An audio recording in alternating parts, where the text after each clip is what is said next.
Do you know what a good story is? Because it's not Unicorn Overlord. It's come not. on. That is not it. man. It's mid. That was Mid like Mag's are most some condescending strong person ever. Words. He was like, Slam, do you know what a good story even is? Unicorn oh my Overlord. Gosh. As we come to the end of the year, there's a lot of awesome JRPGs coming out, and we wanted to talk about all of the JRPGs that we're most excited about. So I have a master list of what we're going to get into for this particular episode, and I'm going to go through this first, and then we're going to check in, and we're going to talk about it. So here's the list. We have Lost Souls Aside, coming out August 29th. Trails in the Sky, first chapter, coming out September 19th. Atelier Resleriana, September 26th. You guys are going to have to correct me on that one. Final Fantasy Tactics, The Evil East Chronicles, September 30th. Digimon Story Time Stranger, October 2nd. Pokemon Legends ZA, October 16th. Dragon Quest 1 and 2 HD Remake, October 30th. Octopath Traveler 0, December 6th. And then we also wanted to chat about some Switch 2 ports that we know are coming, but don't have dates yet. And then Tales of Xillia possibly coming. We have TBD on that one, but we may be hearing something about that soon. So that's what we're going to chat about in this particular episode. But before we get into it, Mags, how's it going? I'm doing good. Still playing Expedition. Sorry, I'm not recovered from whatever that game title was. Still playing Expedition 33. It's really good. I still wish it had a map. But I at least appreciate the fact that however many times I get lost, I'm in a beautiful environment, so I can just take it in.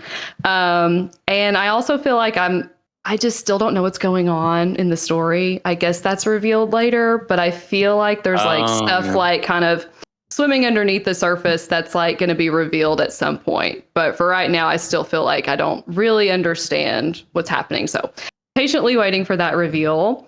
And I started Metaphor Refantasio. So that has been fun. I've only played like 2 hours, so not super far. So you're basically, everything's just been talking so far then, right? Yeah. I did like complete like the first like human battle. Okay. At the beginning where they kind of show you what's going on. Awakening scene, which just reminded me of Persona, which I feel like I've just been reminded of Persona so far. So I'm interested to see like how this one kind of like stands out on its own, in its own ways. So we'll see. We'll see how it goes. Yeah. Sounds good.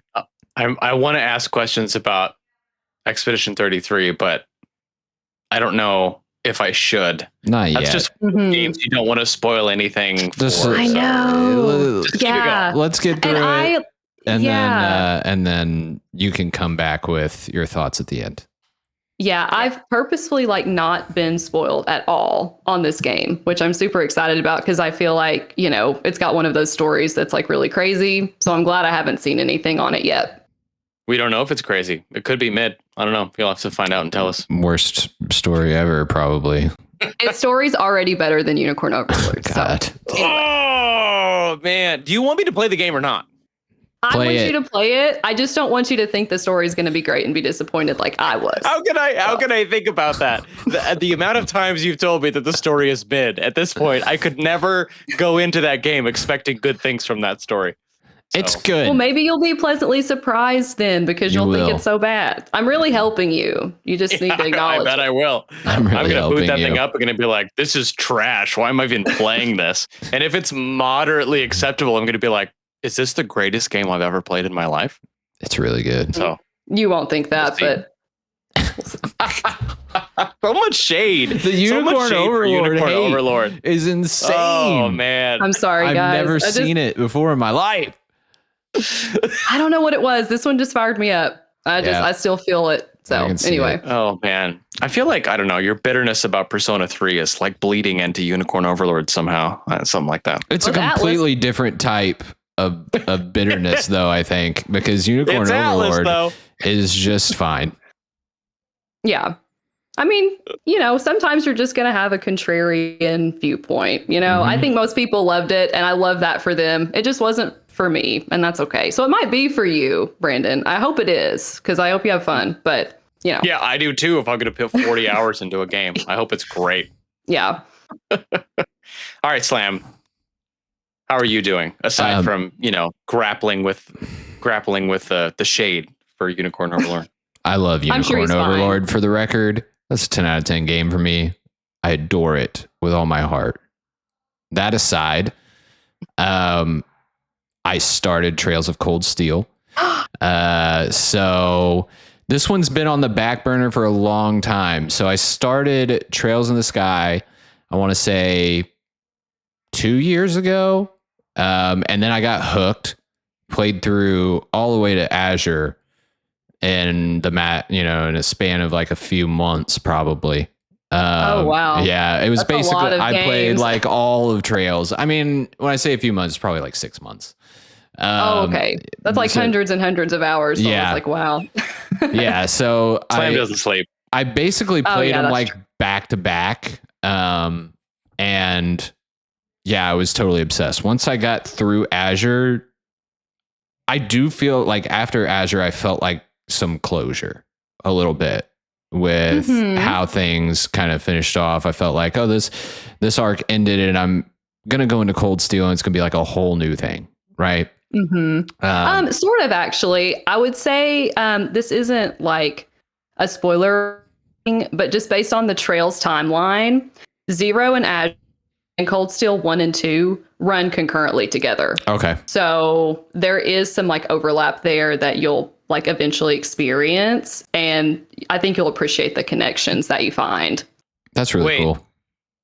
Is Azure, what's the other one again? Zero. I keep forgetting. Zero. Trails from Zero. Are Zero and Azure like connected to the Sky games? Yes, they're all connected. Yeah. The whole Trail series is connected. Like, different arcs, right? Yeah. Yes. Are they connected by arc? Yes. Yes. That's what makes the series so great. And I won't get into it until we start talking about Trails in the Sky. Like Estelle and Joshua make appearances early in Zero. I feel like the best way to describe it is it's like the Marvel Cinematic Universe of video games. Yeah, like, that's pretty accurate. They're all different, but they're all like together and they're all connected and you have cameos from different characters and like the lore is all connected. It's just really, really good. So, yeah. anyway. So I didn't know that. Yes, that's why it's so good. Yes, it is really. It's like One Piece is what a lot of people compare it to. Is just like this humongous thing that's all interconnected, and there's a ton of lore, and the characters have massive backstories. There's some NPCs with crazy, insane backstories that like if you just don't talk to them. Absolutely. Like you'll never experience like all this writing that went into the game. You have to like, I know you're going to start with Sky first chapter and we'll get into that a little bit, but you really need to go in like kind of taking it all in. You know, you need to go talk to everybody. You need to kind of like experience it like you would like an old school game. That's how. So when I played Cold Steel before my tragedy, that's what I did. I like talked to everybody. I did like that's why it was so terrible that my save file got deleted because I did everything up to the place I was at. Like I was all in on that game. So yeah, I'm looking forward to chatting about Trails in the Sky, but Cold Steel too. Yeah. So I stopped Azure and I was like, I'll get to Cold Steel. And then like, I just kept getting tied up with game after game after game. Right. And like, I knew that once I like dive into Cold Steel, I'm not going to want to put it down. And there's a lot of games in that. And then you got Reverie and now Daybreak. And I'm just like falling so far behind because like I even played Daybreak when it came out. Like I jumped ahead to play a little bit. I didn't play all of it. I played like the first 3 chapters. I meant to only play like 5 hours of the game. Gosh. I meant to only play like 5 hours of the game. I played 20. The reason I'm like freaking out is because there's things that happen in that game that like that connect and it's crazy. So I was like, oh, I'm just gonna play 5 hours. I want to see what like modern Trails feels like. And you got all these videos from people saying, oh, you can jump in at Daybreak and blah blah blah. And I was like fully intending on playing Cold Steel. Don't get me wrong. I was gonna skip Cold Steel, but I was like, well, maybe I could just because all I had played was Sky and Azure. Like I haven't felt modern Trails. So it's like, I just want to feel like I want to play a modern Trails game and see what it feels like. I loved it. I couldn't stop playing it. I couldn't put it down. I played 20 hours of it. And I was like, I have to stop. Yeah, it's so good. Because I started like to see some really crazy story stuff. And I was like, yeah, I got to stop now. I have to stop. I have to go back and play Cold Steel. So now I've done that. I've jumped into Cold Steel. I am about 5 hours in and I really, really love it. Right off the jump, they get going quick, man. Like they sure do. So the tutorial, I spoke about tutorials in my hot takes last week. This is perfect. This is how it should be handled. So it opens up and there's not a bunch of pop-ups right away. There's this humongous event happening, right? And it throws you into combat with characters that are like level 50 and you get like a little taste of arts and of like the different attacks and the weapons and everything like that. And it doesn't like throw these text dialogues at you. They're just like, go in there and play the game for like, and like 30, 45 minutes. Just go in there, click buttons and play. Right. And then after that, you can kind of gather how much you need of those tutorials. So whenever it gets into like the actual story and they're like, oh, flashback, like this, 3 months ago or whatever. Once you get into the combat and stuff there, the pop-ups will happen. But depending on how much you needed at the beginning in that first bit, you may not even need to read the pop-ups, right? Have you played Trails games before? You probably don't need them. Right. No, and so, you usually don't. Yeah. So I really liked how they did that. It wasn't just, kind of boring from the start where you're going through some really basic enemies. You're level 1. You don't really have anything exciting going on. And like, you're just reading text for hours. No, they get you going from the jump. It's exciting. Music is banging, everything was like, the hype was real. Diving into that, and I was like, yeah, they pulled me back in. Yeah, they got me back. So I'm gonna try it never fails. Yeah, I'm gonna try to beat Cold Steel before first chapter comes out. And yeah, we'll see how that goes. But that's good luck, buddy. Yeah. I almost worry for you if you do beat it because you're going to want to play the second Cold Steel game so fast. I don't think anything is going to keep me from first chapter. That's one of my favorite games of all time. Like, it is really good. I think the original Trails in the Sky is literally one of the best JRPGs and one of the best games ever made. So yeah, nothing's going to keep me from that one. Nothing, Mags. Not even Unicorn Overlord. Wow, that's a lot. That says a lot for you. Really, it does. Unicorn Overlord might keep me from it, though, because I'm going to be locked into that story. Well, let me tell you. You keep the... Unicorn Overlord's the new Sound Shapes. Oh my gosh. I can't. I'm not playing it. All right. You did play Sound Shapes, though. We'll do a live stream. We could do like a live stream. Brandon can play it, and then me and Mags can chime in on it while you're playing it. Unicorn Overlord? Yeah. That's true. Like, look, there's no story happening. It's just, be all right. It's just a bland cutscene. Wow. It's just a bland cutscene. Come on. Oh, man. I really hope I love this game. So it'll be like the angel and devil on your shoulders telling you, like, hey, it's okay. It's a good game. And she's like, ha, ha, ha, ha. No, it's not. That's a great video idea, Slam. Like, I'm going to have you guys send me in clips, and then I'm going to edit it so that I have you on my shoulders while I'm talking about Unicorn Overlord. Yeah, that's good stuff. Yeah, hysterical. But that's what I've been up to. Word.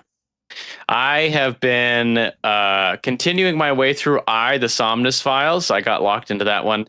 I got to say, that game is so weird. And there is some weird, like, Japanese shenanigans in that game that make it hard for me to recommend it to anybody, but I'm playing it. Going. It sounds but the story is just so off the wall and weird, and you just like, it's one of those where you're just like, I just want to know what the heck is going on. Like, the way it works is, I think I've mentioned this before, but you have these like different paths that you go down. And I did one path and I was like, oh, it's pretty straightforward, but clearly not the end of the story. And then I took this other path and it just went way off into left field. And like, I thought the game was kind of grounded in reality with, you know, some of your typical like anime sci-fi tropes.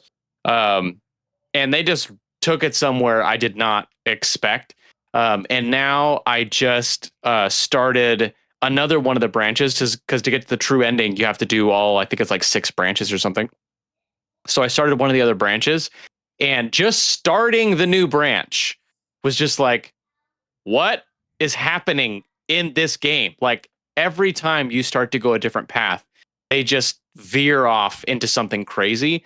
So that's why I'm still there. I'm like, I want to figure this out. I want to know what's going on. This is like so weird and so interesting. So I will maintain what I said, that I will probably get to the other 2, but I'm definitely looking forward to closing this one out and, you know, starting Unicorn Overlord. Yeah, because I want to experience one of the greatest stories of all time. Of our generation. Love that for you. I can't wait for the comment section. Yeah. I know. I'm gonna go hide. Like, I'm just gonna like uninstall the YouTube app. Uninstall the YouTube app. Oh man. Yeah, so I have that one going. And we'll see with this list here. I'm like, how the heck am I supposed to get through all of this? Now, admittedly, for me, I'm looking at this list, and there are 2 or 3 of these that I would be okay skipping, but that's not a lot, given how many there are here and how long they're going to take and how much time there is in the rest of the year, and the fact that we're probably going to get some crazy announcements in like September or October something for things coming out in 2026.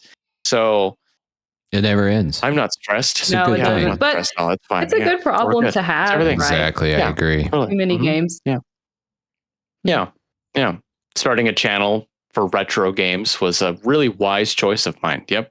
Good call, Brandon. Modern Good call, Brandon. Buddy. Just change. Modern Brandon. Yep. Time to start a new channel. Modern Brandon. Let's go. The rebrand is coming. That's right. The rebrand. Play the new game. No, I thought of that too, Slam, but I didn't say it. I was like, maybe not. Thanks for saying it. You're welcome. All right, so let's dive into this list. So the first one we have on the list coming out August 29th, so very soon here, is Lost Soul Aside. I was introduced to this game via some random YouTuber named Slam Zany, who had a list, and I have a problem. And when I hear Slam talk about games, I go, I should pre-order that, right?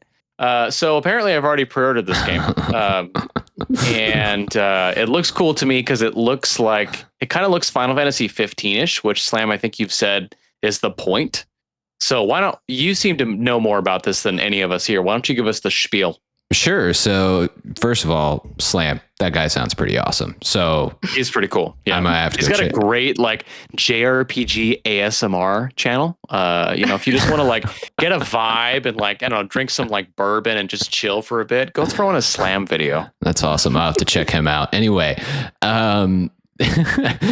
I was actually introduced to this by Tay in one of his videos. So too bad Tay's not here to speak on it because he's also excited about this one. But it's basically he's been haunted again. But yeah, he's been haunted again. We'll see how that goes. He might come back. Hopefully he does. We'll see. Yeah. This was started by one guy like a long time ago. Like this game was like first announced.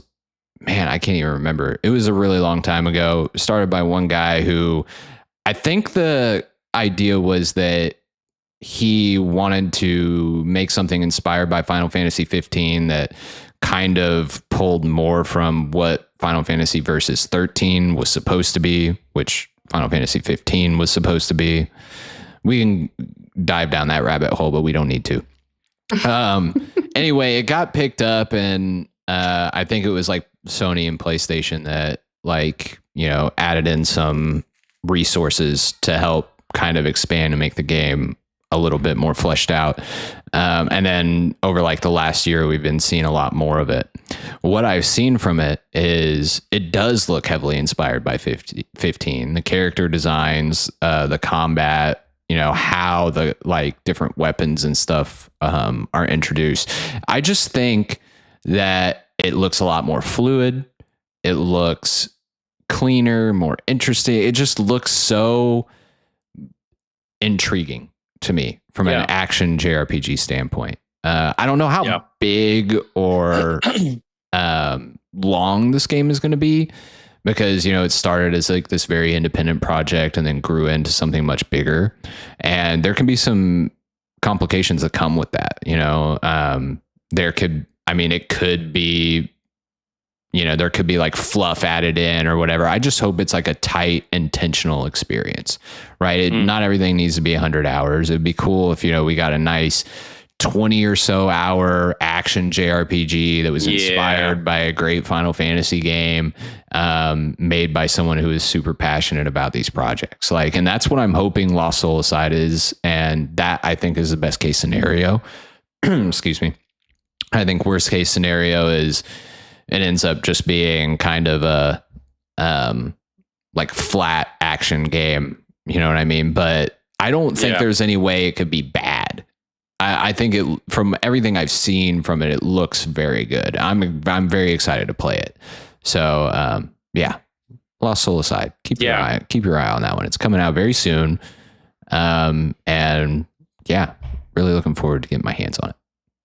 Yeah, me too. It does look pretty cool. I was looking at a demo earlier, and it does look really fluid. It looks like it balances the action with the weapons and things a little bit better than what we got in Final Fantasy 15.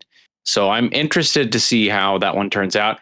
And with this list of games, man, give me like a 15, 20 hour epic RPG and I'll be a happy camper. If that's like a 70-hour game, I'm going to be dropping it for the next one on our list, Trails in the Sky First Chapter. Let's go. Yep. What are your thoughts on Lost Soul Aside? Mags, have you seen it? Are you interested in it?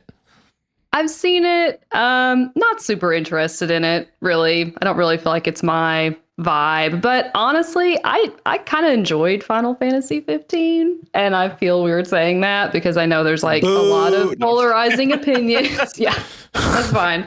But I don't know. I do think the combat was rough, like for sure. So if it improves on that, then that's great. But just thinking about all the games that I have to play through December, this is probably a skip for me, but it does look good. And so like if it's your vibe, I would say go for it.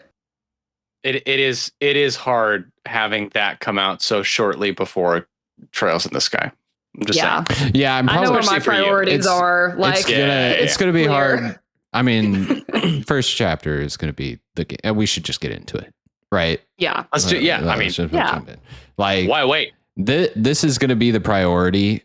When it comes out, like it's going to be one of those games that takes over and I've gone on this podcast about how I play a ton of games at the same time. I'm terrible about it. But there are a few that will come across, and then that's the only thing I play. Recently, that's been Expedition 33, Metaphor ReFantasio, any Persona game that comes out. Trails in the Sky First Chapter is going to be one of those for me because this is one of my all-time favorite games. I think it's got one of the best stories and characters in all of video games. It's so well written. The thing I always mention about Trails in the Sky First Chapter is that with a lot of games, it feels like everything just started when you started and the world revolves around you. Whereas in Trails and in the Sky, the first chapter especially, it feels like you're just kind of like this world's been going on long before you came into it, and you're just like another character in it. And you're kind of discovering things unfold around you. And it's your job to kind of like just discover everything that's happening, right? It's not completely revolved around you right away. No. You know what I mean? There's just so much lore and world building that just seems like it's been going on long before you started the game, right? And I think they do such a good job of kind of setting that tone for you. And it's so cool. It's such a good game, and I cannot wait to play this. In that trailer where they showed the original, like, side by side with the same scenes to the first, I was like, man, oh my God, this looks so good. I can't believe this is coming out so soon. Yeah, it's definitely a dream come true for Trails fans and for people who've never played the series either, because there's always this like long debate about where you should start with the Trails series, like if it's okay to start somewhere else besides Sky. And like personally, I think that it is. Like if that's not how you get into the series, it's fine. But with this game, like it's not going to matter anymore. Like it's the perfect way to play the series. So I'm so excited for everybody that's going to, you know, get to check it out for the first time, and for all of us who've already played it and know it's coming. It's going to be so good. But this is definitely like my most anticipated game. I just think the Trail series has so much that's just so good. Like just from like the world building, like you said, and how like each NPC in that game has different dialogue, like almost every time you talk to them. Like if you progress the story a little bit and go back to the same character, totally different dialogue, totally different like story that they're going through. And that's like the entire world. So you can really see how different things change over time. And it feels like it's alive. And then also like just the story, the characters, the gameplay, it's just all, it like comes together so well. I agree. Yeah, I'm excited to jump into this one. I started it. I actually started it. Am I allowed to say this? I emulated the game years ago because it was very, very expensive, and I wanted to just kind of like take a crack at it. And I got bored. No, I'm just kidding. I ended up dropping off of it because bye. Like bye. I don't know. I didn't really love emulating it. It felt kind of icky. And also I didn't love the experience of like playing it on my computer with a controller. Like really, I just wanted to play it on the PSP. Like I wanted it in the format that it came out in. And so like I was like lugging around my laptop and connecting my controller and doing all this stuff to get into it. And then a bunch of other stuff came in and I ended up dropping it. But I wanted to come back to this one, and I enjoyed what I played. So I'm excited, not having beat the game, but still having a context for, like, I remember the intro, I remember the first, whatever, like 3 or 4 towns you go through. So I'm excited about that. But I wanted to get your guys' thoughts. Having played the game, having beat the game, what are your thoughts on them coming out and saying that they basically doubled the time to beat the game? I think it's interesting. I don't know what exactly they did to double the time. That's what I'm curious about. Because my understanding was that it's like a beat for beat remake, right? Mm-hmm. Not like a, twist on the story, or not that they're adding like a bunch of content. There could be extra content added. There could be different stuff done to the combat. I don't know. That kind of makes it last a bit longer. But also, we don't know exactly like how he played it. You could probably put 60-ish hours into the original. Oh, for sure. You know what I mean? You can. Yeah. I wouldn't say it's doubled, honestly. Like, I think people have been saying that to like be dramatic, because like you could play it in 40 hours and then like I think 40 hours is the minimum. Yeah, and then like the story said that like it took a programmer like 80 hours. Yeah. And so I guess that is doubled, but like I think if you're playing it like and you're doing side content and like exploring the areas fully, it would take longer than 40 hours, like even with the original game. It definitely took me longer than 40 hours. Yeah. It did seem like if you look at even the comparison video you mentioned, Slam, if you look at that, it is pretty clear that those sections aren't just kind of like paths with a few offshoots anymore. Like they're bigger. There's some a lot more exploration and stuff. Yeah. So it makes sense that if you're like going around and trying to just see the world, that it's going to take longer. So yeah, especially if you take the time to like talk to all the NPCs, which I recommend because it's really cool to see them go through their own little character arcs. But I also wonder because when this game was first released over 20 years ago, it was the first Trails game. So we didn't know like how the series would connect like 20 years later. And so part of me wonders if like they're going to tie in some stuff from later games now that they know, like based on events that they know are going to happen. That's and interesting. Like, you know, like have some callbacks or something in there. Like I just feel like that could happen. It's a possibility. Was it? That's so interesting. There were Trails games before Trails in the Sky, but I don't think they're connected at all. No, it was the Legends of Heroes series, and then Trails is part of the Legends of Heroes. It's just it starts at a certain number, and then it just kind of continued to be Trails, and they didn't really make anything beyond Trails after that. That's right.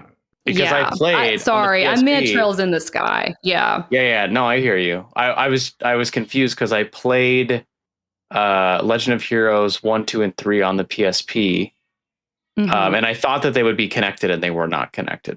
At least not in any feasible way that, Right. They're not, but like once Trails in the Sky released, all the games after, like all the Trails games after are connected. And so I don't know. I just have a feeling that like, since they know like what happens in Cold Steel and they know what happens in Daybreak, they might like put in some extra stuff in Sky because now they know where the story's headed. Whereas when they first developed the game, they didn't know because it was the first one. So I wonder if that could result in some extra stuff. And they're just not saying anything because it might be really cool. I really hope they do. Yeah. They follow up quick fire action like with SC in the third. Oh, they have to. You know what I mean? If they don't follow up with the second chapter, people are going to really lose their mind. They're going to be so upset. And like, I kind of want to see it. Like, I want to see people's reaction to the ending. But there's going to be a lot of new Trails players coming up here pretty soon. And I'm excited for it too. Yeah. September 19th. And that's why Max is going to skip Lost Soul Aside. I think it'll be. But you know what? I mean, if Lost Soul Aside can be beat in like 15 hours, dude, like I'm totally gonna have enough time to play that. You know, I feel like we just need more. We need more games like that. I'm just saying, because like we have some of these great games that are going to take a long time. Like some developer needs to come in and be like, we're gonna slot in and fill this need for like a 15 to 20 hour excellent RPG, and that's the only thing we're gonna do. That would be that's a winning strategy right there. I feel like, so that we can get through this. Because right after Trails in the Sky, we have Atelier Resleriana coming out September Resleriana 26. That's what I said. Exactly what you said. That's the way I heard it. Tomato. Yeah. But I have never played an Atelier game, so this is your show. You guys talk about it. I like Atelier. I haven't played a lot of them. I played Ryza, the first one. I finished that. I played part of the way through the second Ryza game, and I played through and reviewed Yumiya. And I felt Yumiya was trying to cater heavily to the masses, trying to get Atelier out there to a more mainstream audience. And I think it did a lot of really cool things. Especially, I thought that open world exploration was cool. Bright, colorful, just running around picking stuff up kind of reminded me of like Breath of the Wild a little bit. The open environments and art style lean well into that. Combat was fun, but the game is long and it did get a little repetitive toward the end. The story wasn't bad, wasn't great. But so like from Trails to Unicorn Overlord, where did it fit in? Oh, it's definitely closer to Unicorn Overlord. Why are we comparing Atelier Yumiya to Unicorn Overlord? No. Oh, it's just a bit. It can't die. Anyway, Yumiya is cool. Play it if you like open world JRPGs. It's pretty tight. Resleriana looks more toward what I played in Ryza, a little bit more like kind of traditional Atelier. So I am looking forward to that. The art style looks really cool. I like the characters, and then the trailer that they most recently released had some footage of like the combat and stuff like that. I think it looks really nice.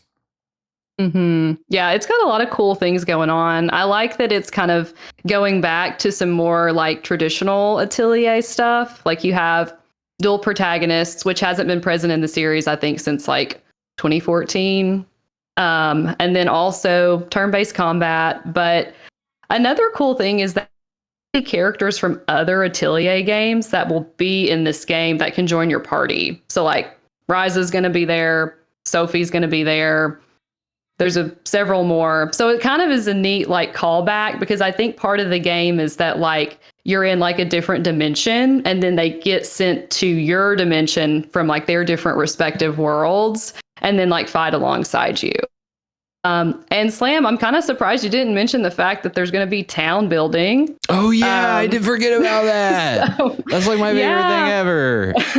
So that should be really fun. I think it's like, if I remember right, the two main characters like grew up in this town, and it's kind of in disarray, and so they move back and they try to like revitalize it, and that's kind of part of the gameplay loop, is to like craft things like you do in Atelier, and then use them to like revitalize the town and make it pretty.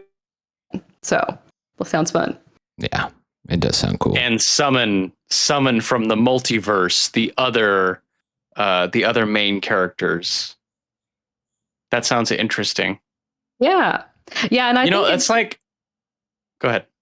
Oh, I'm sorry. Yeah, I just think that it's probably because it was built a little bit from the mobile game, like they've reused assets from it, and so why not bring back a lot of other characters, because that's what the mobile game did as well. So yeah. I was going to say there was a time when we used to get more of those games before mobile games were really a thing. Like, did you guys ever play, was it Tales of the World Radiant Mythology on the PSP? Do you guys know what that is? Nope. So it was a Tales game. Apparently there were like 3 other ones in Japan, but at least in the States we got one, and it was an entire Tales game where you just had all of the Tales characters, and you were like, kind of an avatar character, but you could recruit, whoever, Lloyd and these different characters from the games, and then build up your party that way. And there was this story, where you go through all these dungeons and clear out all these things and save the world. Like, it was probably a little bit less than a Unicorn Overlord level story, but it was really fun. And I loved that we got something like that.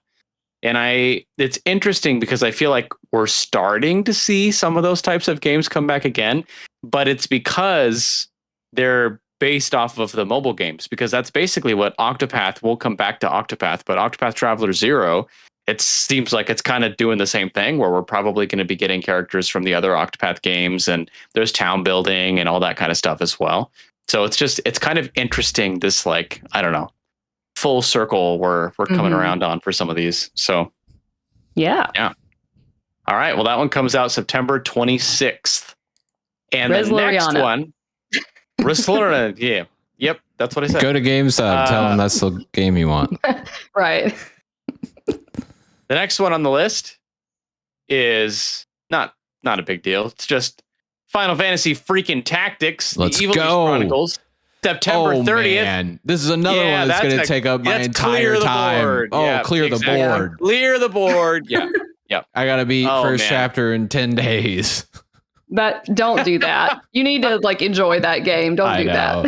It's going to be tough, man. Final Fantasy Tactics. That is another I'm one. I'm so hyped for that. It's crazy that back to back I'm getting Trails of the Sky first chapter and Final Fantasy Tactics. Like, that's two of literally, like, if you ask me to give a top 5 any given day, those two are going to be in it every time. Every single time. I love Final Fantasy Tactics so much, and it's been so long since I played that game. Not for me. Honestly, I barely remember a lot of aspects of that game because it's been so long since I played. I have not gone back to Tactics in ages, so I'm very much looking forward to playing Ivalice Chronicles. I may or may not be working on a video right now where I played War of the Lions in preparation for Ivalice Chronicles, and it was a good freaking time. Of course it was. I love that game. It's not Unicorn Overlord or anything. I know, like, yeah, but I'm sure it'll be okay. I am super excited about the fact that we're getting like all of these, UI updates and like the class system that they've implemented in Ivalice Chronicles, where you can actually like see what classes unlock what. That's going to be super great. But like Matsuno is back working on this, and there's been retranslations and there's voice acting added and all this kind of stuff. And I know there's been a lot of talk about them removing some of the War of the Lions content, but having played War of the Lions, like, look, I will miss Balthier and his barrage attack as much as the next guy, but I am super excited to see what they do. I wouldn't be surprised. I have no idea if this is true, but I would not be surprised if they had some surprises in there for us. Possibly extra characters to replace Luso and Balthier from War of the Lions that may have their own cool little tricks up their sleeves. Who knows? But even if they don't, like, them bringing it back in this way with these updates it's gonna be so freaking good. It's gonna be an absolute classic experience, and I have no idea how I'm going to juggle that and Trails in the Sky, because I will be playing that game day one. I already got the collector's edition. Tactics is like one of the best games ever, and certainly from a tactics perspective, like I don't know if I've said this before on the podcast, but I've said it before elsewhere. Like, I love Tactics Advance. I love Tactics A2. They are not the same. Story wise and everything, it's like kids getting sucked into a storybook and having an adventure. It feels more like if you took Final Fantasy 12 and then made kind of a kid's book about it and turned that into a video game. That's kind of what those games are. This game is like, there's a lost history. There's all this crazy stuff going on behind the scenes. Like, you're figuring out what actually happened. There's all these things unraveling. You have these crazy character dynamics where it's like, who's right? The guy that like stands up for his beliefs and has strong values, or the guy who's a utilitarian who did some terrible things but still kind of gets what he wants, and that's the one history remembers. And it forces you to grapple with like these very intense questions as the story unravels. It's just so good. It's just something else. Like, the fact that game came out in 97 is wild to me originally. So yeah, I really hope that people pick this one up and experience this game, because I feel like tactics gets kind of sidelined when people talk about Final Fantasy. But this game is something else. So very excited about that one. Coming out September 30th. Let's go. All right. Next up on the list, Digimon Story Time Stranger on October 2nd. Yeah, no, this game I'm super excited I love how, yo, I was like, you guys weren't gonna say anything, so I don't hate Digimon, please. No, I've played a couple of Digimon games, and I'm not like the hugest Digimon person. I don't know a lot about the games, but what I've played of them have been hit or miss for me. Some of them I liked a lot. So I'm excited for this one. I think that this one definitely looks really interesting, but Mags here, she's the true Digimon fan. So I'm going to point down to her and let her talk about it. Yeah. So this one does look really impressive to me. It's actually been in development, I think, since 2017. So it's been a long time coming. Wow. But it's a long time for a Digimon game. Yeah, it is. But I was looking it up, and like there was some sort of like Digimon interview that was like way back in 2017 where they mentioned working on another Digimon story game that wasn't like Hacker's Memory, which is a previous one. So the Digimon story games are, I guess, more so like a traditional like JRPG. Like they have like a good story. They usually have a lot of like monster catching mechanics, and this one kind of follows in that same vein. But it sounds really cool. It's kind of got like a whole story.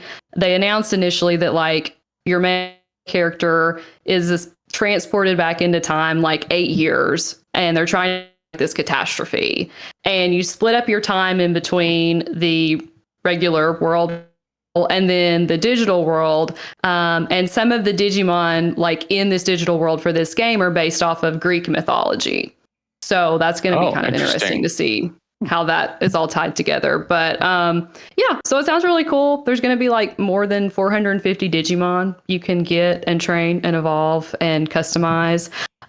So I think it looks good. And I also think it's going to kind of continue the theme of being a little bit darker and edgier than Pokemon comparatively. I feel like the anime's always been that way. The games have kind of always been that way, especially. So I think the Digimon games in particular are more so made for like the adult Digimon fans. Like they're not really made for kids, whereas Pokemon is kind of like for everyone.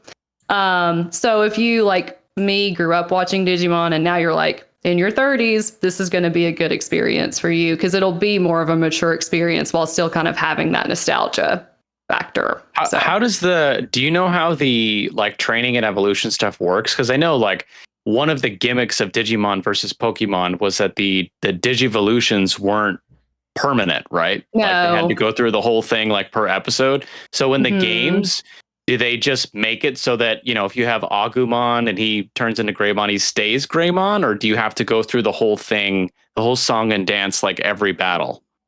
I think at least in previous games, like you have to meet certain conditions. And then when you meet those conditions in battle, that's how it works. So I think it's the same type of thing. I haven't looked like super deep into all of those systems, but yeah, so it's kind of like a progression as you go. Okay. Yeah, I did look up some of the marketing for this one, and they were hitting the nostalgia bone a bit because they had like some screenshots that had like Garurumon and Greymon and Anjouamon, and I'm like, oh man, those are the classics. Like I didn't go much further than the first like major story arc with Digimon. So like when they had new characters and things like that, I didn't really continue. But those classics will hit. So yeah, they know how to really end. I might pick it up, but it's right in between Tactics and Pokemon Legends CA. Woo! That's a rough spot to be in. It's a tough spot, and honestly, like as much as I love it, I'm almost kind of waiting for a Switch 2 port because I think it's going to be a great game to play, and it's not releasing on Switch or Switch 2 right away. Oh yeah, I saw that. So I will wait on that. Yeah. Because there's so much coming this year, and that's a handheld type game for me. So it totally is. So I think I'm gonna wait on it too. As much as I am gonna regret like not playing it at release, I feel like that's the move. So you got it. In all likelihood, by then I will still be playing Trails in the Sky. Oh, for sure. Me too. That game's gonna take over my life for at least 2 months. So it's over. Yeah, but then we get Pokemon Legends ZA, October 16th. And I have to admit, so did you watch the preview yet? Huh? Did you watch the previews yet? I haven't. They came out today. So a bunch of outlets played it at the World Championships. A lot more new information for that one. But continue, Brandon. I'm sorry, I didn't mean to interrupt you.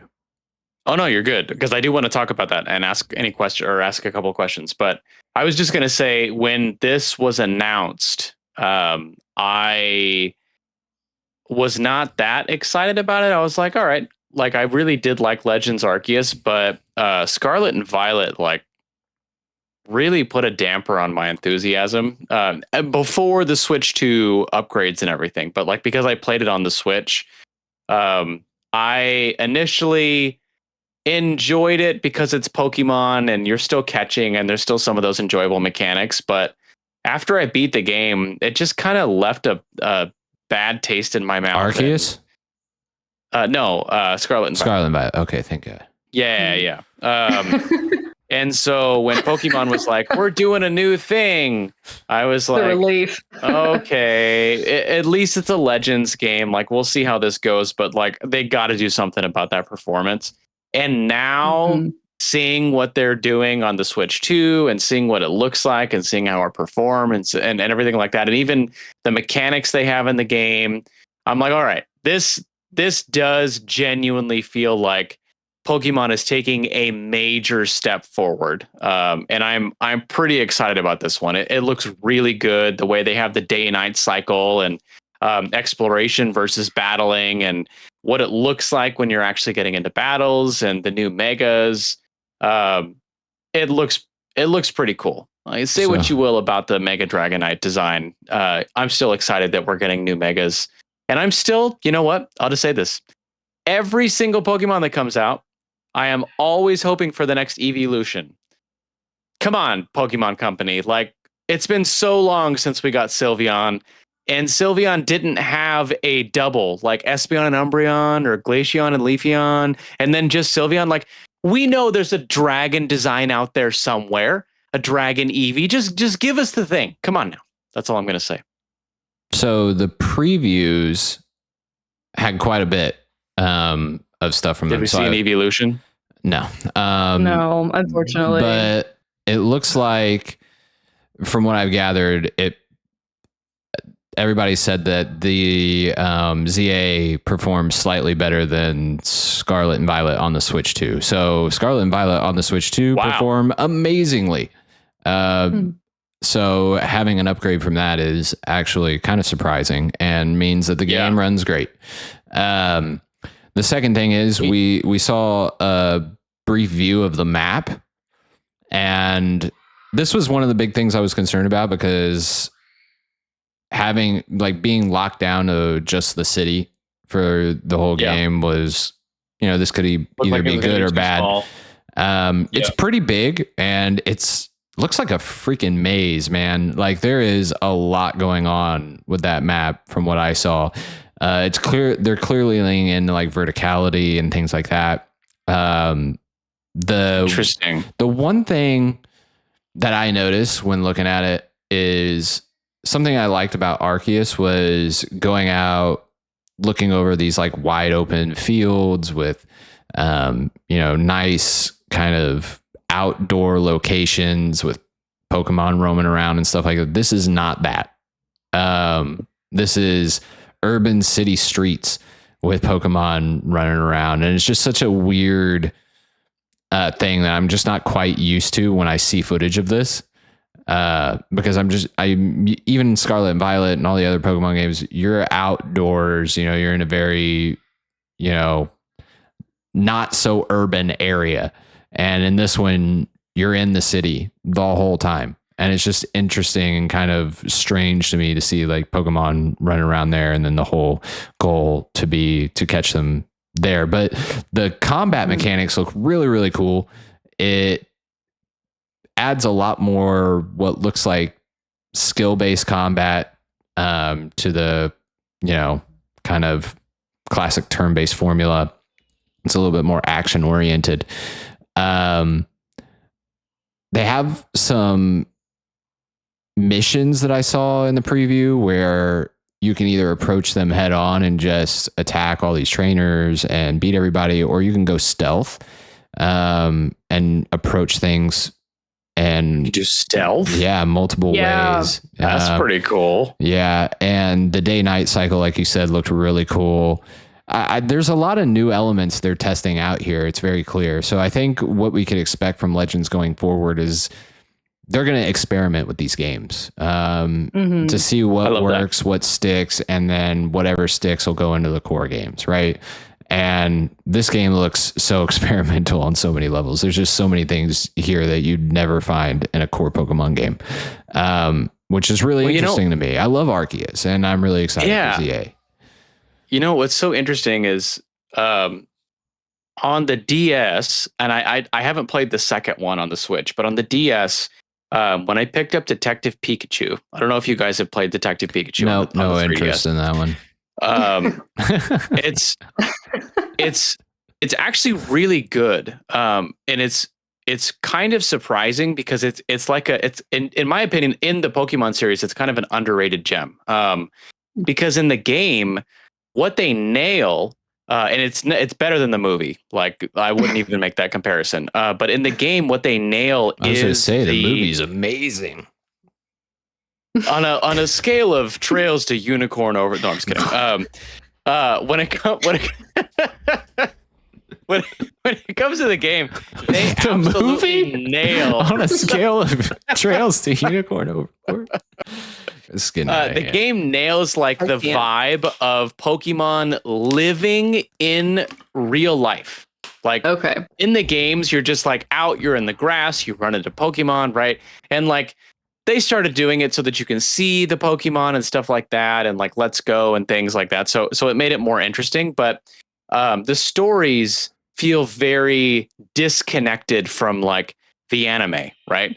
And I'm not largely following the anime these days, but what I know about it is they have some really epic battles. They have good, character interactions. Like, it's a show, it's a TV show, right? So there's better writing than the games typically.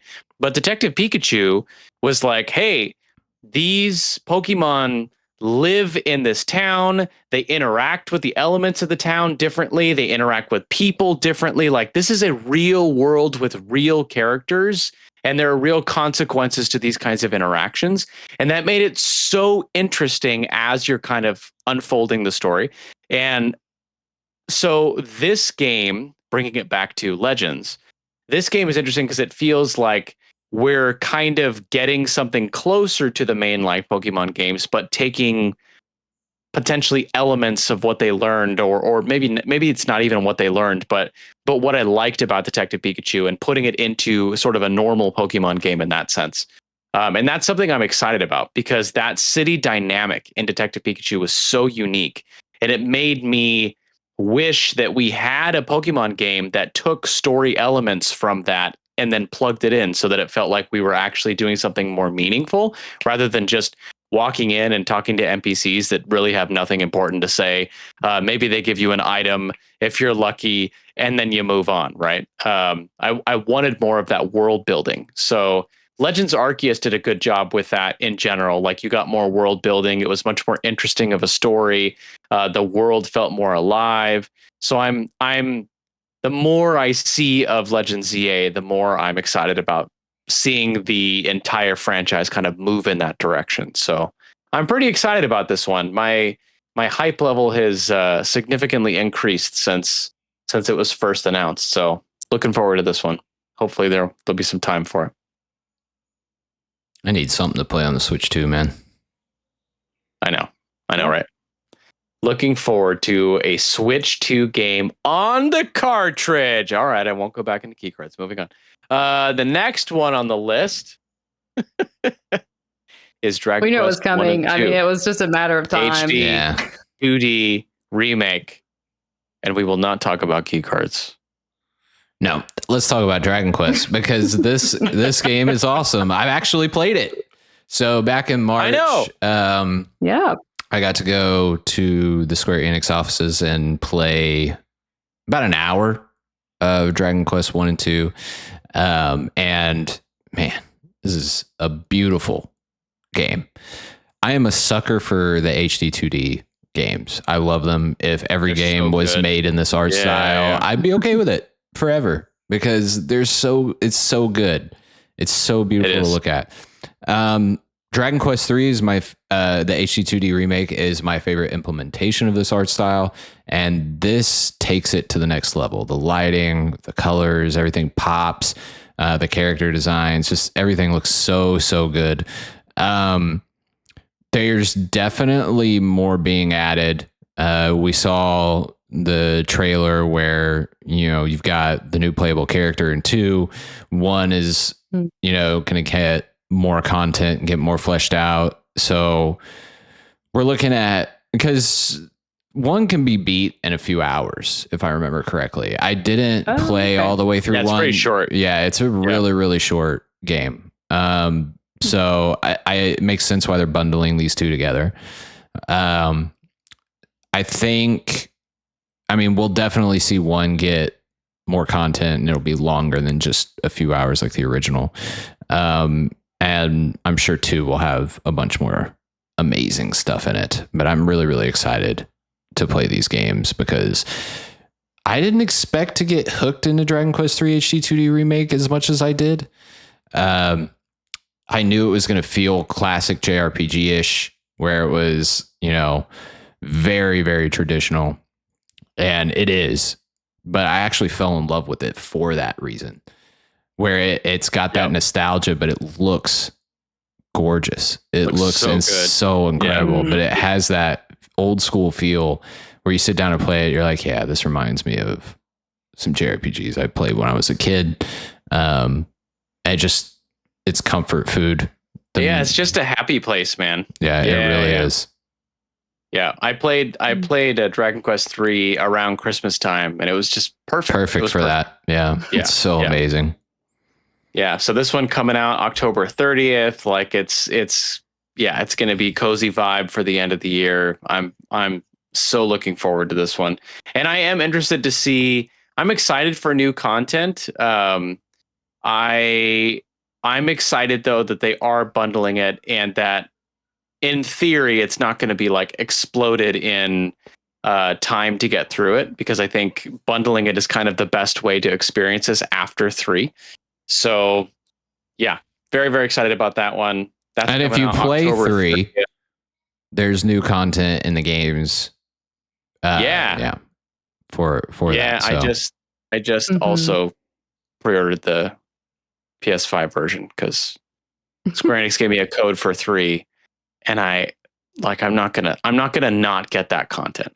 So, gotta play. Sorry, Switch, but yeah, I need that. Same. It'll be on my PS5 too. Then I'll be playing it. Yep.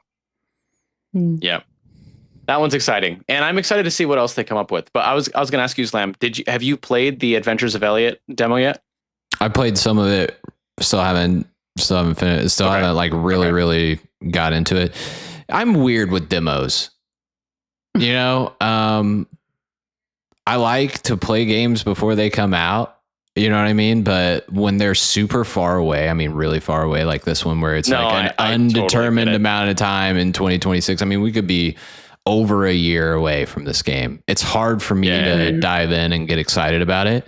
So I'm going to come out of that demo and be like, oh man, I really want to play Adventures of Elliot. Well, I guess I just got to forget about that game for now, because it's so funny. That's how I was with the Octopath demos when they first came out.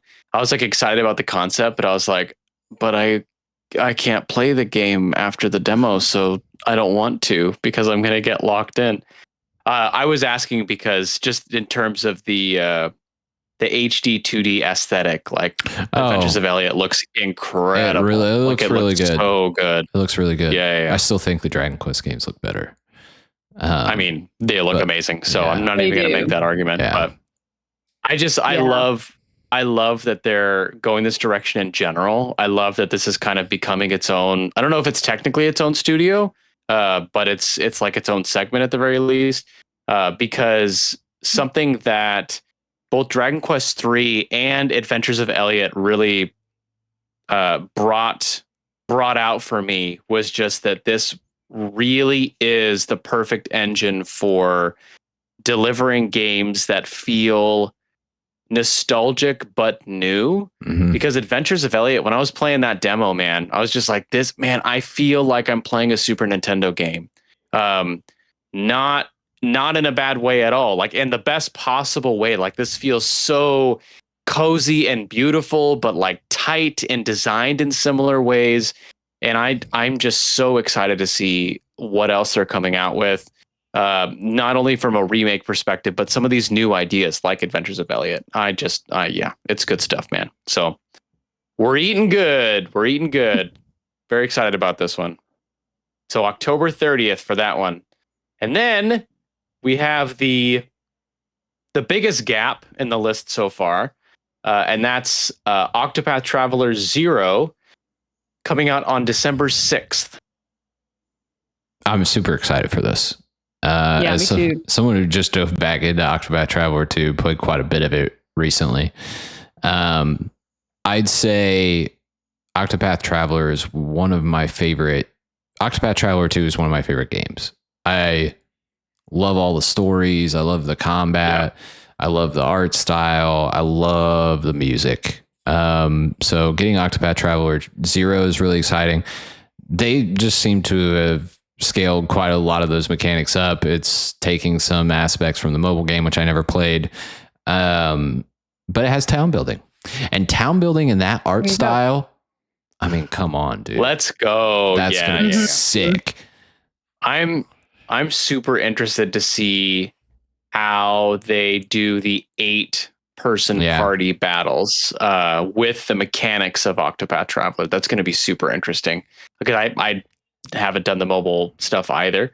So I'm number one. I have to say, I love that we are starting to see mobile concepts coming to single player games. I love that. I've said my piece in the last episode about mobile games. I don't need to rehash that, but there are good core mechanics that you often see in mobile games that get stuck there and they die there. And that could just be the worst. So seeing something like this is pretty exciting. I'm really excited to see this. Excited to have a story with a bunch of the existing characters, see some of the new characters, the town building and everything. This was a genuine surprise when they announced this, so I'm pretty pumped about this one. Yeah, me too. It looks good. Did you all see they're going to have like 2 paths in this game, like story-wise, where you can either like choose revenge or like choose like a good path, but it almost seems like this was something that they announced on, I think, Twitter like earlier this week, or maybe last week. I can't remember. But yeah, so there might be some like replayability there as well, where like you can choose to get revenge on whatever happens to your town, or maybe you can take the high road and, try not to.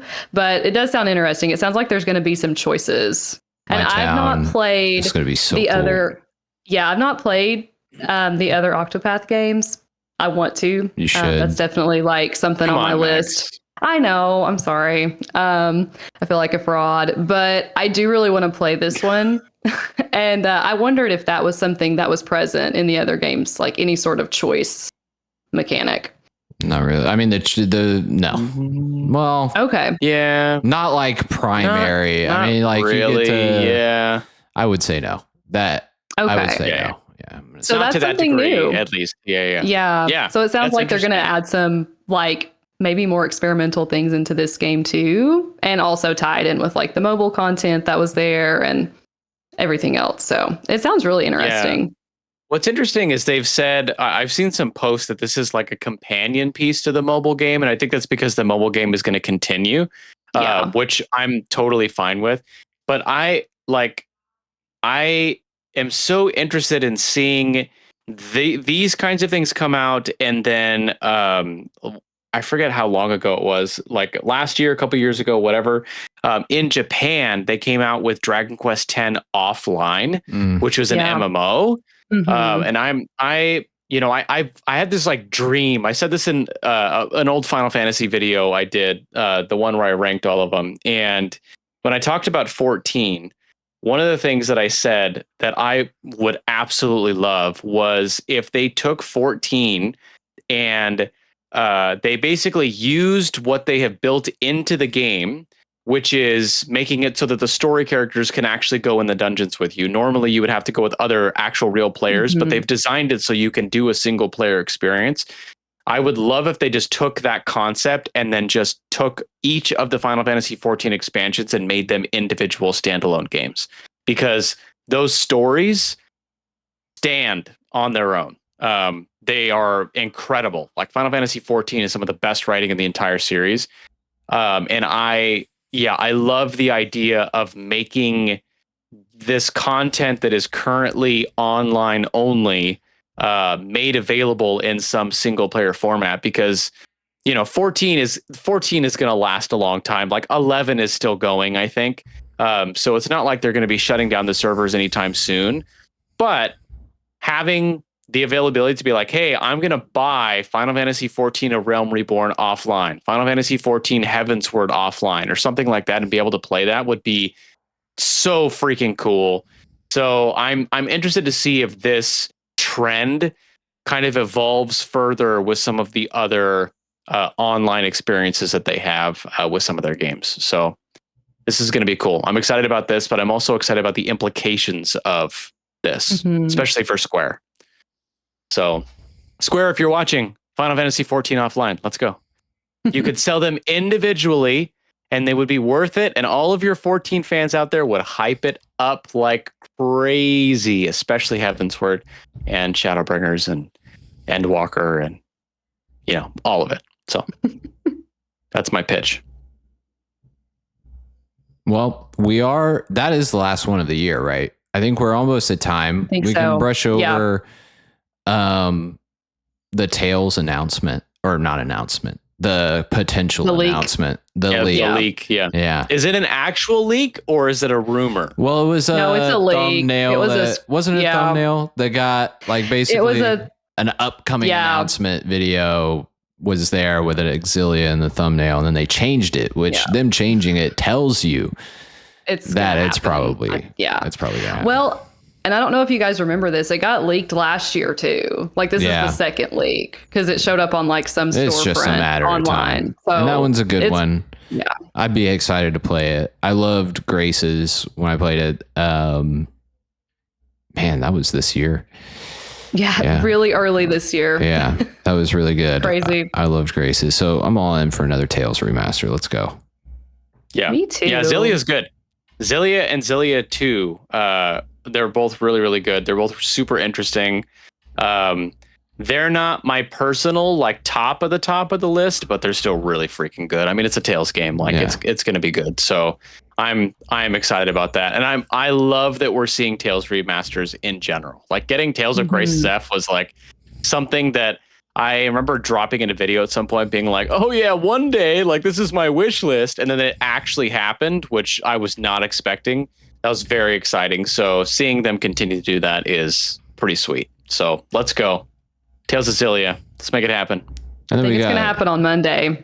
I'm calling it. Really? So okay. We'll let's go. It said that like in the screenshot, I think it showed that it was supposed to go live August 18th. Okay. So. Oh, shoot. All right, see. Slam. We got to get this puppy up. No pressure.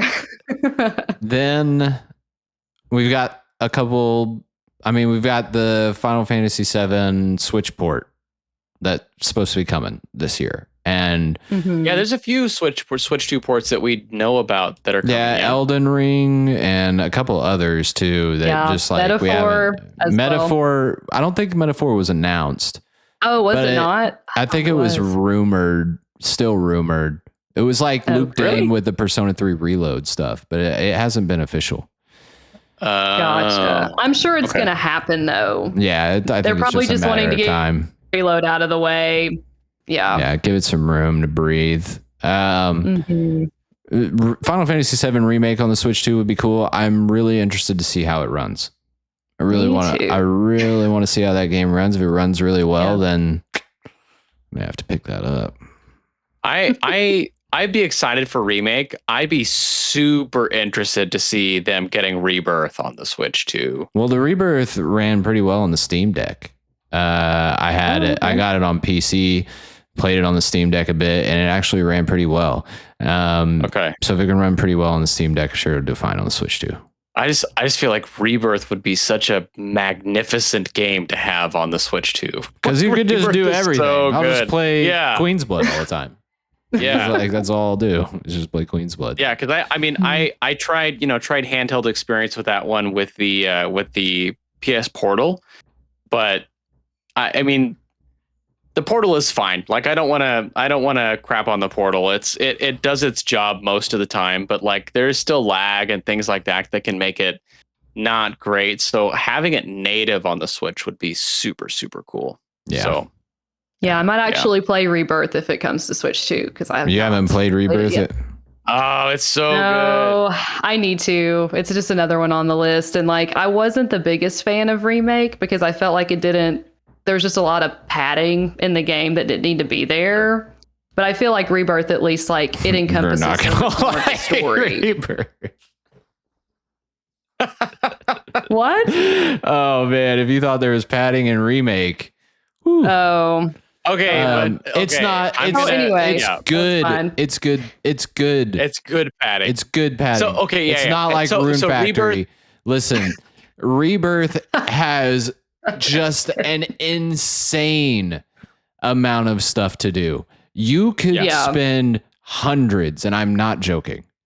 You could spend hundreds of hours in that game playing just a wide variety of different things that have nothing to do with Final Fantasy VII. I mean, you've got Queen's Blood, you've got all those mini games, you've got roaming around and doing stuff in the open areas. There's like treasure hunting at the end. Unbelievable. You get you'll oh go down a trail, find 5 different things that distract you from what you're doing for like 20 hours. And you'll be like, oh yeah, I was supposed to save the world. Listen, Final Fantasy VII Rebirth is one of my all-time favorite games. It is so good. I really, really love it. It's one of my favorite Final Fantasy games. I have it up there. I remember in our ranking, we were all talking about it. Me and Tay kind of sit pretty neck and neck on that, where we both love Rebirth. It's so good. And all of those mini games, like if you like that kind of thing, if you like getting lost in all this extra content, then Rebirth is good. It's not padding for the sake of padding.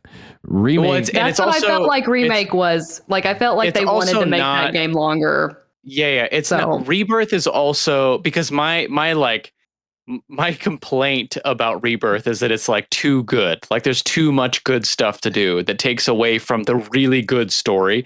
Remake, I feel like when I hear about padding, I think about those stupid like mechanical arms in that one part that took like way too long. But like I love Remake, but the padding in Remake could be frustrating because it usually inhibited you from moving forward. The extra stuff in Rebirth doesn't need to inhibit you. It usually inhibits you because it's so interesting. So like when I started Rebirth, I was in like the first big map. I didn't get to the second section for like 10 hours. That first and that's area. Because I was like, I got to go over here and find this and look at this and do this. And I just did everything. And after that, I was like, I can't do that for the rest of the game because like the story is so interesting. I was like, I have to fight my tendency here to just go search everything. And I just need to get through the story. Because so that's like the double-edged sword with Rebirth. Like there is a ton of stuff to do, but if you want to get through the story, then you should just focus on the story and then you can go back. But if they, like for me, if they re-release it on the Switch 2, just go do all the stuff. 100% go do all the stuff. Yeah. Because like I've experienced the story, I got it, and I know I'm going to get it again, but I'm not like chomping at the bit to figure out the next part. And I've played 7 1,000 times, and still the way they presented the story was just so freaking good. So that's okay. Good to know. So I don't even know if I'd call it padding. I just say like there's just so many things that could tear you away from the story because it's so interesting. Some people use that as a criticism for Rebirth. But I do not. I mean, because I like it. I feel like it was legitimate, at least in Remake, because it just felt like extra, like busy work that didn't really contribute to much. See, I liked Remake. I thought it was like a really tight Final Fantasy experience, you know. But it's okay. It's okay. We can disagree again, Slam. It's fine. But I liked Remake, but I do think it's a fair critique. Like I think there are some parts of Remake where, you know, when you're going through the sewer, the tunnels or whatever that is, like that example that I gave, there's just some things where it's like, this didn't do anything to contribute to the experience. It was just something that inhibited me from moving forward. And that's why I'm trying to make that distinction between Remake and Rebirth.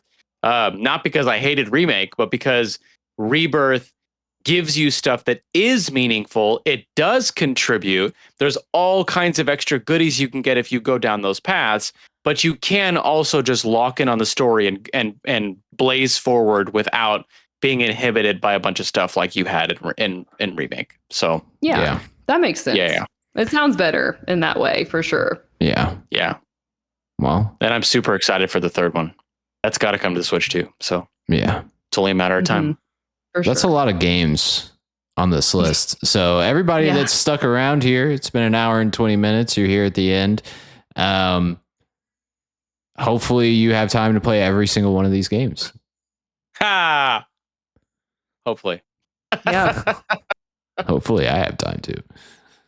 I know. That's the big question. I know I won't, but I'm going to try.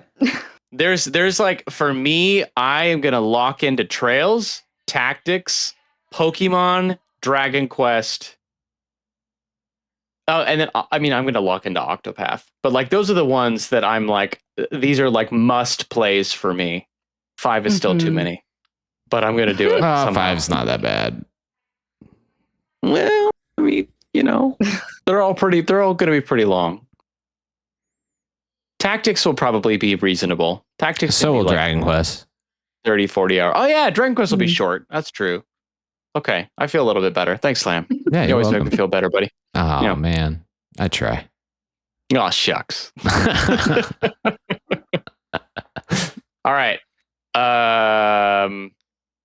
We could wrap it up, but for those who stayed, you know, Mags did have a hot take that she didn't get to tell us in the last episode. What do you think? I can say it. I won't take very long. We'll just be short. We'll end it on a hot take. Right. So it kind of goes back to Trails and other games that are interconnected within a larger series. I don't think that you have to play them in order, even if they are connected. Like, for example, I think it's fine. If you want to start in a series like Trails and not start with Sky, that's totally fine. I feel like there's a lot of people that think that like you have to play the series in order to get the best experience. And I just don't think that's true. And in fact, like it didn't work for me when I played Dragon Age, which I know isn't a JRPG, but it's an RPG. I got stuck on the first game because the combat was really tough. It was clunky. And so I started on Dragon Age 2 and then went back.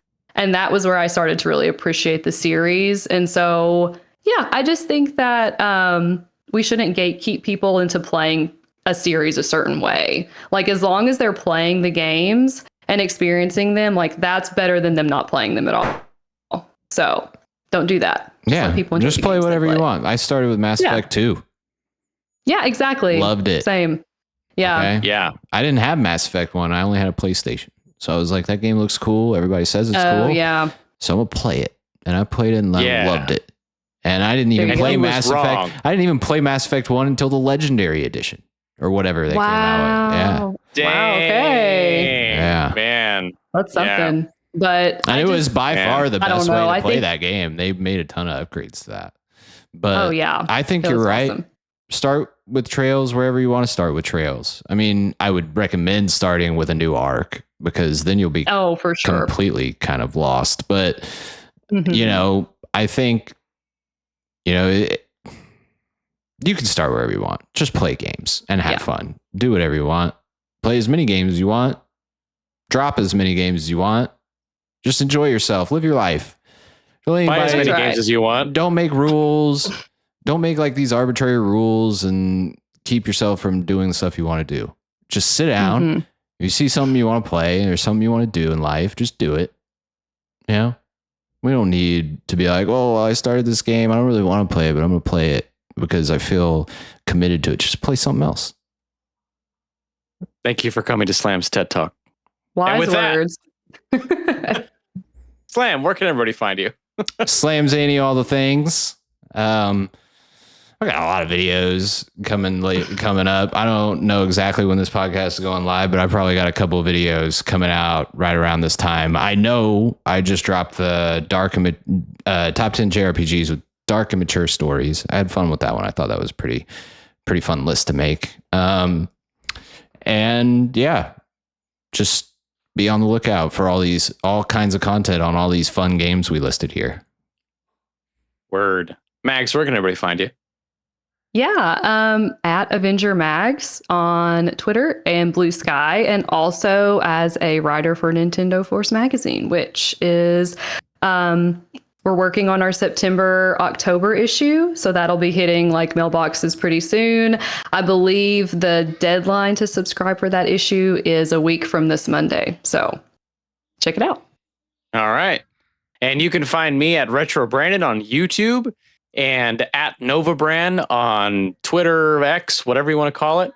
And I've slowed down on my keycard discussion on X, but I am still as sassy as ever. So you can feel free to follow me over there. Let us know what games you guys are excited about in the comments down below. Don't forget to like and subscribe. Share with your friends. We want to hit that 1,000 subscriber number before we hit 10 million, of course. We got to start somewhere, you know. Yeah. So your help is always appreciated. Thanks for coming out and sticking around, and we'll see you all in the next one. See you on the next one. See ya. Bye.